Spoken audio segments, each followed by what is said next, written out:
Everyone, my name is Pawan and I welcome you all towards our Art of Law YouTube channel. So guys, we have started with a new initiative of teaching you all for your upcoming All India Bar examination for completely free. And AIB exam is very crucial as part of your enrollment process of becoming an advocate. And I know for the fact, especially many tier 2 and tier 3 colleges, even tier 1 law colleges, they don't teach you how to exactly crack the AIB exam with shortcuts, keynotes, simple techniques on how to use the elimination method for your AIB exam to everything. And many coaching institutions are basically getting excessive amount of looting just because of the fact that you do not know the law very well and how they are trying to make money. So AIB exam you can prepare in a very free cost without any particular expensive, and that is what we have started from our Art of Laws initiative. Make sure that you're preparing for AIB exam without any particular hustle. Please do learn it, and you'll be watching all the series of video writers starting from Constitution, IPC, CRPC, evidences, and again we'll be going to contract law, property law, and along with that specific relief act. All the aspects of AIB exam will be covering one by one. Please do watch the entire video, and this is just an intro video. I just want to tell that before you go ahead with your continuation class, please do support us. Let us know in the comments what kind of content you want more so that we can parallelly make the content again and again for your upcoming exam. I know December 22nd is a very crucial day, or whichever day you're writing your particular exam, that's very much crucial for your AIP exam. Wish you all the best. Good luck. Please do go through all our notes. We're trying to cover up from previous year question papers to everything. So once again, all the best. Now let's get started to the classes. Let's continue with the series of classes which have been already been held in. Wish you all the best. Good luck. As part of the All India Bar examination, we'll be continuing with our constitution classes.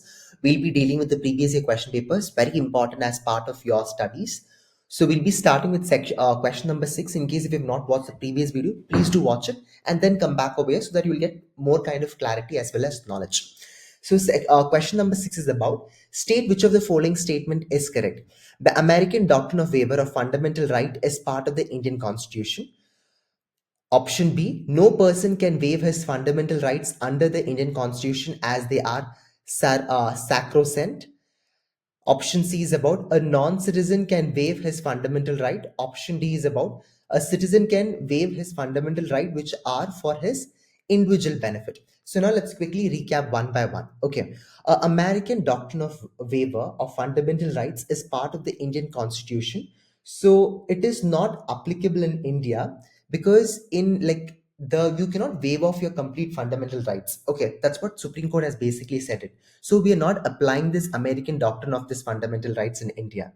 So that is the reason this entire option A itself is wrong. And if you observe, section 309 of the IPC says that if you commit even suicide, even if for example the new laws also, if we compare, it says that if you commit suicide, then there's obviously a chance of punishment for it.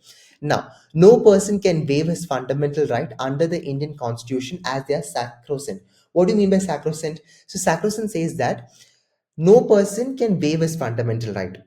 And sacrosanct means this fundamental rights which you got is actually like a natural justice. Okay, I'll just write it down for you. It's over here. It's like a natural justice. Natural justice. Okay, I'll just put like a red mark for you so that it's be easy for your prep. It's like a natural justice.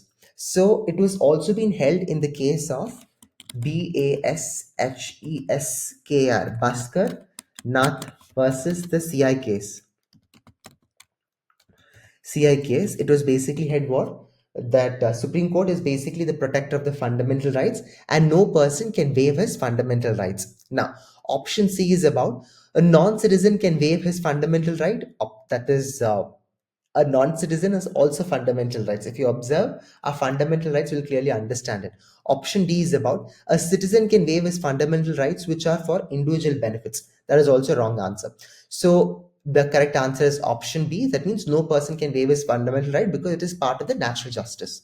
Now, if you observe, the next question is about the Chief Election Commissioner can be removed from his office by the President of India, by Supreme Court of India in a manner and grounds as applicable for the removal of judges of Supreme Court by the government order.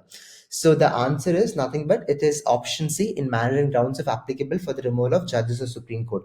Now, very important, right, on how a Supreme Court judge can be removed. It should basically be passed by both the House of the Parliament with in terms of, it should have a majority and only then the removal can be done. Similar way, election commissioners removal is very tough and very rigid for the fact, because of the mere factor that what because of the mere factor that, or else, any ruling party come into an existence, they'll be keeping on removing these election commissioners. That's why. And if you observe election commissioner ka time frame, it is 6 years. Okay, 6 years with an age limit of up to 65 years. 65 years. Done. And or even Supreme Court judges can be removed only on the ground of, you can just write it down. Okay, as I'm telling, you can pause the video and write it down. It is for misbehavior as well as for any kind of incapacity for it. So this is one thing which you need to know about it. No matter what, you should be going through all these concepts in depth. And even superintendent's directions and control of elections to be vested in the election commission. Okay, so if there is any kind of, and also if you observe article 324 of the constitution, just go to your barrack once, open article 324, you will get little more extra clarity to understand what is this 324. If you have any kind of election related dispute, under which petition can you argue the matter, it is only through election petition and not through any other kind of petition. So that is very important, which you all need to go through parallelly. Now, the next eighth question which we're going to deal for today is about Article 39A of the Indian Constitution relates to what? Is it right to work, right to strike, equal justice and free legal aid, participation of workers in the management of industries? It is very simple. The Article 39 of the Indian Constitution relates to, if you observe Indian Constitution, if you're able to, if you are able to open it down, Bharat. Yes, if you are able to open the Bar of the Indian Constitution, let me go quickly to Article 39A. Go down, go down, go down, go down, go down, go down, go down, go down, go down. The state shall see.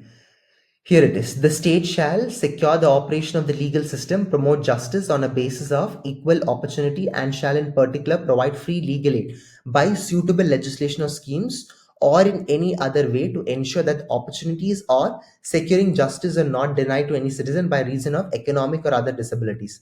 So equal justice and free legal aid is basically been provided. That is very much important. So you just need to apply section Article 39's option is about equal justice and free legal aid. So just make sure that that is also being highlighted so that it's easy for your prep. So this and all is like very easy from Barak itself. You can get, see, some questions are direct, so you can obviously refer to your Barak. Now the very important next question which we can see is about under which of the following condition a writ of mandamus can be guaranteed or granted. So under which of the following conditions a writ of mandamus can be guaranteed? Very, very, very simple one. Let's understand what do you mean by this writ of mandamus. So writ of mandamus is nothing but we command. Okay, it's called as we command. What do you mean by we command? They are basically, the court is basically directing a particular authority to perform their duty. For example, if I am an IAS officer and if I do not perform a particular duty, then I'm directed from the court to perform it. Okay, it's called as we command. There are four options being given.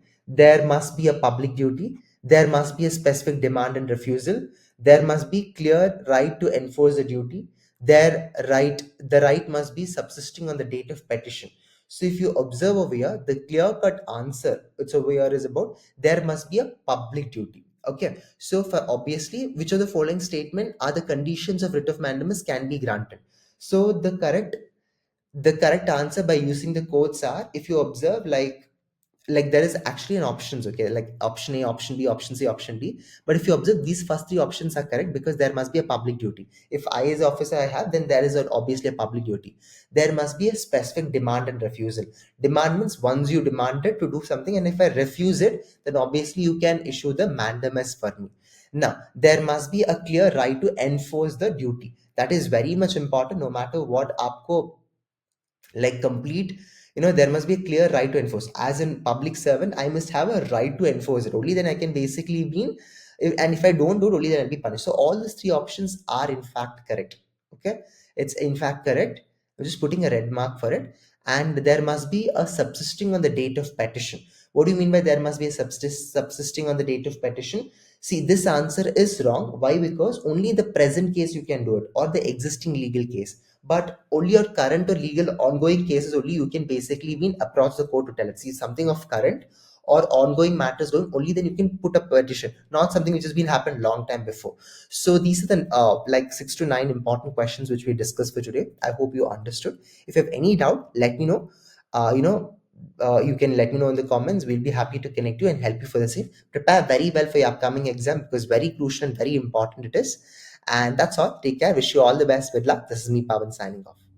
Thank you all for watching this amazing video. So we would just have a small request. Please do like the video, please do share the video and share it among your friend circle, because all the videos we're sharing over here is completely free of cost. It can really even benefit you as well as benefit us having more subscribers and more law community. So we can even support you in a very well established manner. Again, in any particular manner, please do let us know in the comments what kind of videos you want us to upload more, or how you felt about today's video, so we can improve on it and we can, parallelly increase the pace of having more videos to your supporting of your legal knowledge.